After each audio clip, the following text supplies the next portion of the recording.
A group of friends ventures into a haunted house, resulting in the most thrilling nights of their lives. Cassie takes a trip to the salon for a hair and makeup makeover and is quite proud of the outrageous look she has achieved. Her friend Brandy tries her hand at extreme activities with a man, but when he fails to live up to her standards, she lashes out in frustration. Meanwhile, Amber heads to the club where she works as a waitress alongside Cassie and Brandy. There, they prepare for the arrival of customers and greet the cook Enrique, who makes insensitive comments in Spanish about their appearance. The women's transgender co-worker Bunny enters the club and is greeted by Dale, one of the bartenders. Brandy comments on Cassie's eyeshadow, causing Bunny to be horrified. Brandy jokingly suggests it's a cry for attention, but Lawrence thinks the comment could apply to her instead. Cassie asks Amber about her date with the doctor and learns it ended early, leading the others to assume she revealed their plan. Amber hopes to marry a wealthy doctor, have one dog and 2 children named Shiloh and Loretto. Ryan, the bar owner, introduces their new hostess, Dawn, and everyone greets her warmly. Ryan cautions the team to behave around her, and he also comments on Cassie's over-the-top makeup, telling her to tone it down. He assigns Bunny to entertain the table of doctors, causing Amber to feel slighted. The team purposely tries to make Ryan uncomfortable throughout the night. At the end of the shift, Bunny earns over $300 in tips and even scores a date with 2 wealthy doctors. Cassie asks Amber about her post-work plans, and Amber reveals that her aunt passed away long ago and that her mother will sell the aunt's house in the summer.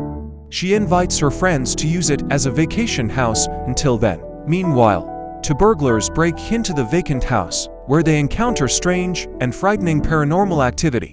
The women decide to inspect the house before departing for the night, but Bunny has a date with the doctors and does not join. Upon arrival, the women are shocked by how well kept the house is, and they find a picture of Amber San with a man, presumed to be the love of her life, who passed away in the house 30 years prior. The women place the picture down, only to find that it rearranged itself. After helping themselves to some wine and taking a selfie, they discovered that all of their phones were mysteriously powered off. Brandy was hesitant about spending the summer in the dead zone, but Cassie reassured Amber that she would be there for her. The other women left for their dates, leaving Amber alone in her aunt's house. She drank some wine before going to bed and was touched by an invisible force. The following morning, the force woke her up and started to make her feel good. At work, Amber learned that her co-workers had a terrible time on their dates, except for Bunny, who surprised the doctors with her hidden assets. Brandy asked Amber about her night, and she replied that there must have been a ghost in the house that gave her the best experience. The women were eager to experience the ghost for themselves and asked to stay with Amber that night. Cassie invited Dale and Lawrence to join, and the group headed to the house. Amber offered everyone wine, but Brandy's teasing of Lawrence annoyed him. Cassie and Bunny quickly settled into their rooms, eager to meet the ghost. Meanwhile, Dale and Amber got physically closer, almost kissing, but the smoke alarm went off. To ensure the house was safe, Dale and Lawrence checked the backyard, where Dale tripped over a water hose and they both got pushed into the pool by the ghost. The ghost fully revealed itself to Amber, moving random things before her. But she became concerned when the men walked in, soaking wet. Bunny claimed that the ghost had a prejudice against trans women, while Cassie had a better experience with the ghost. The ghost strikes Brandy, which excites her, while Cassie is appalled but eventually succumbs to the ghost's touch. Brandy leaves her room to gather props for her extreme experience with the ghost. The women have a nosy yet satisfying night with the ghost. The next day, Brandy wakes up with bruises and smudged makeup, which delights her. The ghost even leaves her supplies to treat her wounds. Cassie is surprised when the ghost discards most of her makeup, causing her to appreciate her natural beauty. Amber wakes up to a cup of coffee and a rose on her nightstand.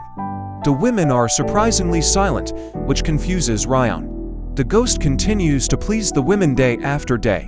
They eventually have a pool party, which leads to an exciting night with the ghost. Amber discusses with Cassie and Brandy about starting a family and being happy. Brandy reveals that her plan is still to seek more pain. Cassie mentions that they may need to let go of the ghost eventually. Brandy and Amber are not ready to say goodbye to it, but Cassie and Amber plan to go on dates with their partners. Brandy criticizes them for cheating on their ghost, but Cassie and Amber assure her that it won't hurt it. Brandy shows her bruises, proving the ghost's capability.